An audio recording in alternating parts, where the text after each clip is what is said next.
Hey now, Brawlers, it's time for another Board Game Brawl review with Nick Minahan, sponsored by BoardGameBliss.com.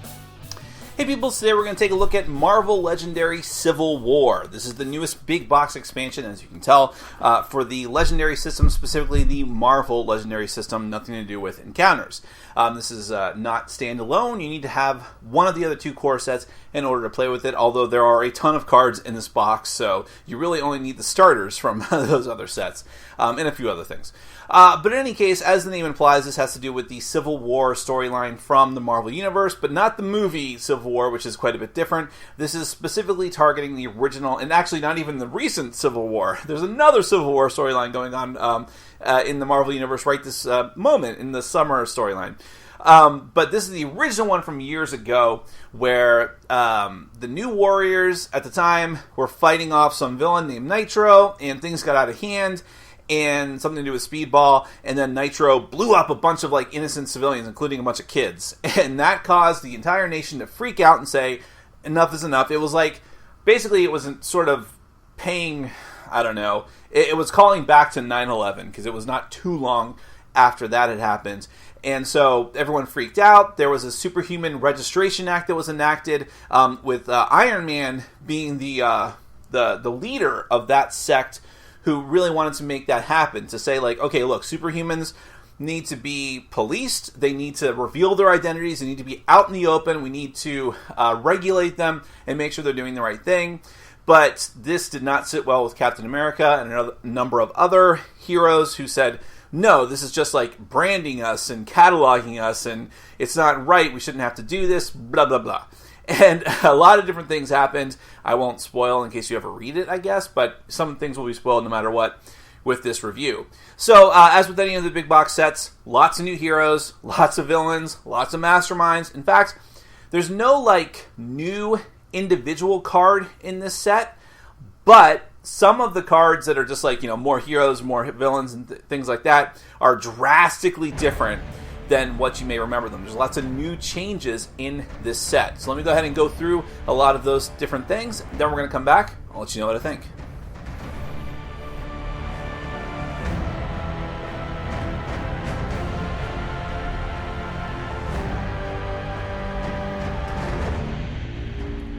Legendary Civil War is the newest big box expansion for the Marvel Legendary system.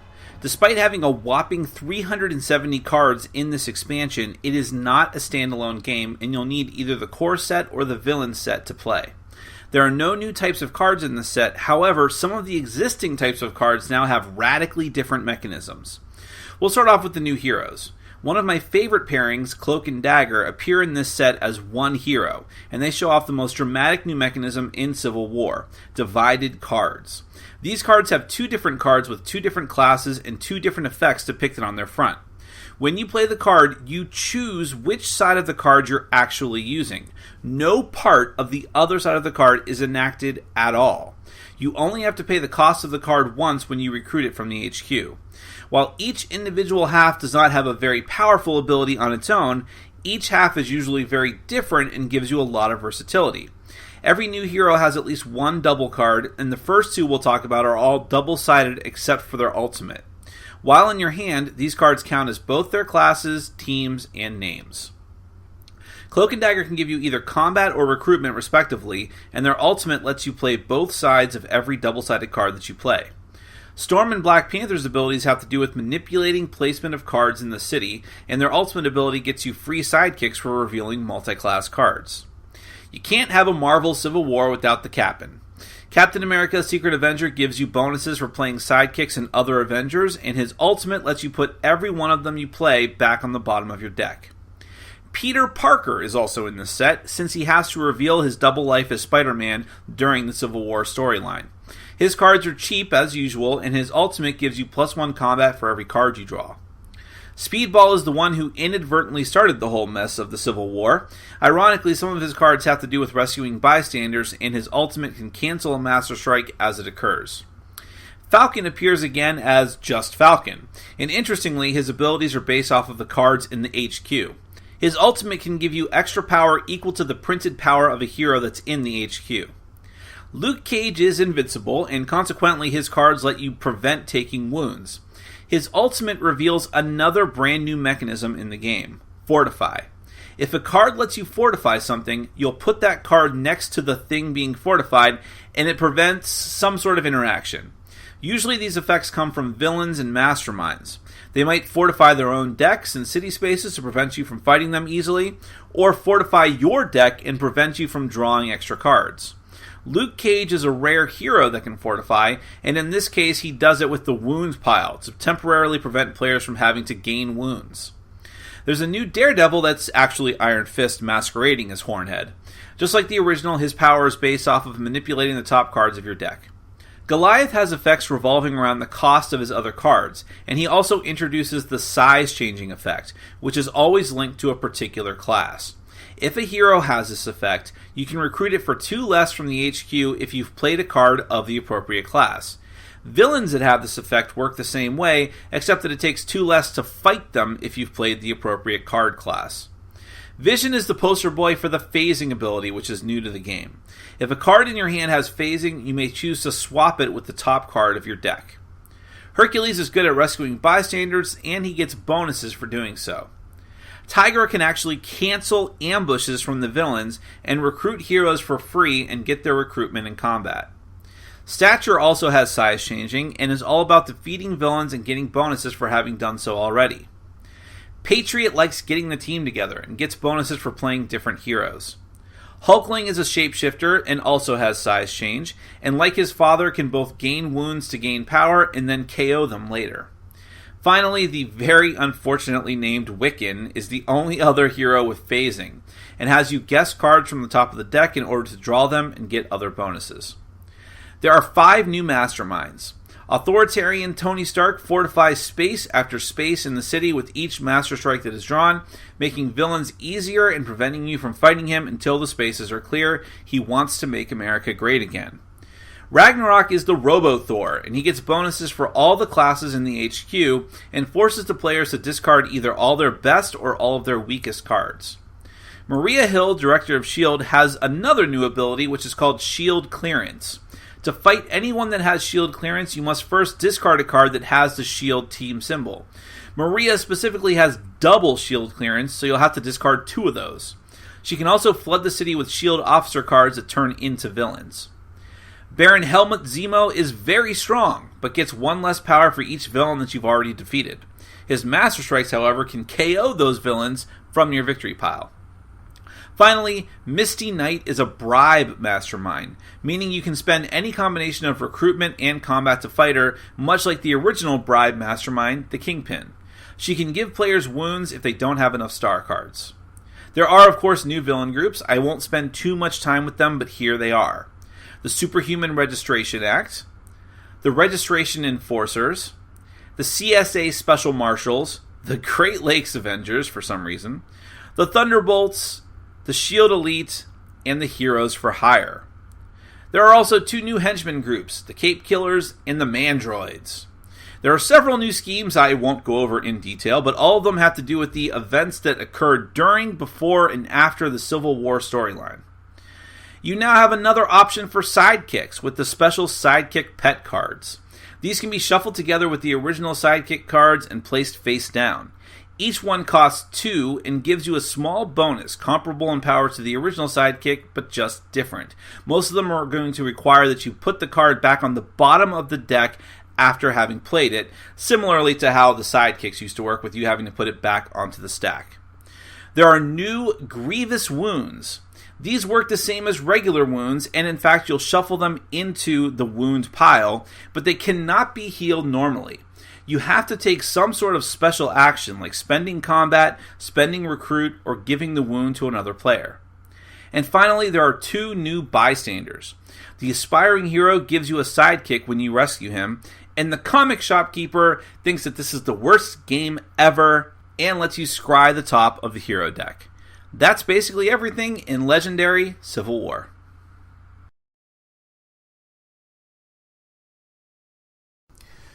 Well, it goes without saying, I mean, I'm a Legendary addict at this point. I love almost everything that they've put out that has the Legendary name on it, but especially Marvel Legendary, which is my personal favorite segment of the Legendary multiverse.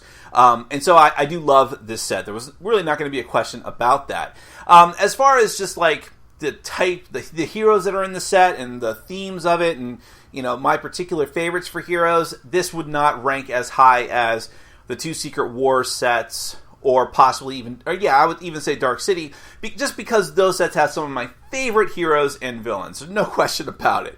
But the fact that I can even make that distinction, like that's the thing that puts the set below those, should tell you that they're all really good, mechanically speaking. And some of the things that are introduced in Civil War are really, really cool.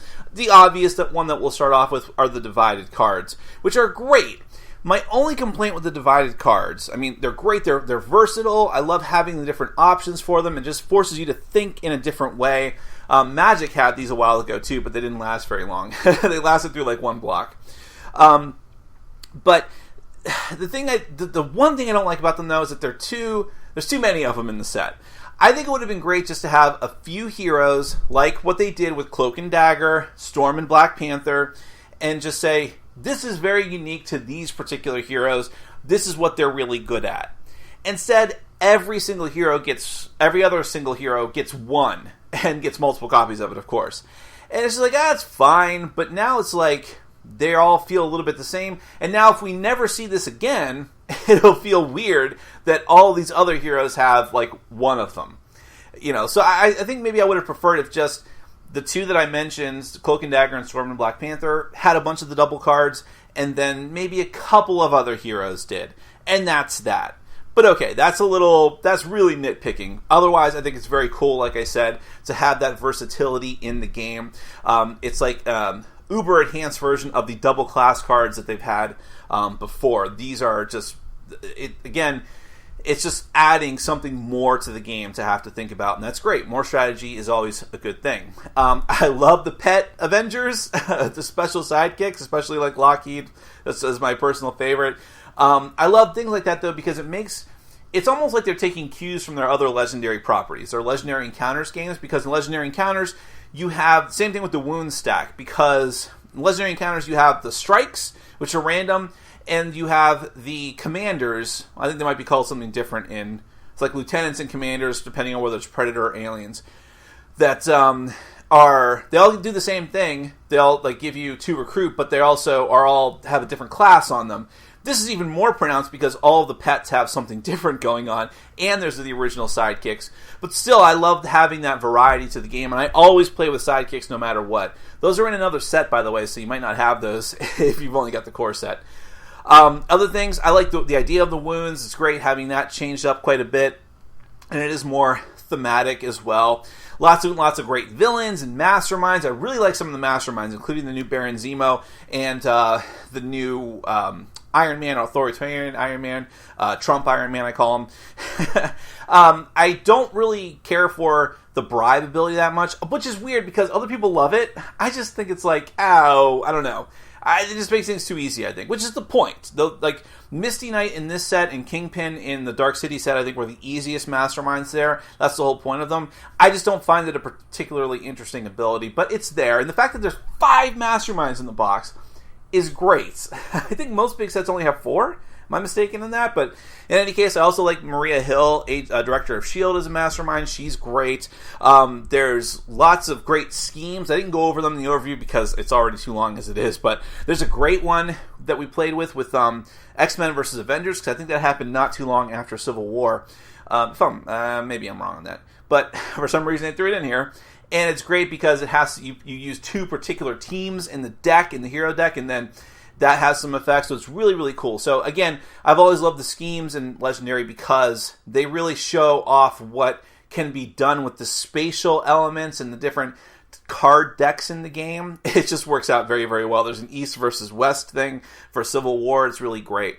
So I could go on and on, but there's so much great stuff in this. I love what they're doing with Legendary. To me, it blows the encounter sets out of the water at this point, only because there's so much variety and so many things to do, and we never play it competitively. It's always cooperatively, basically. And there's a lot of hard stuff in this, so it's a good thing that it's cooperative.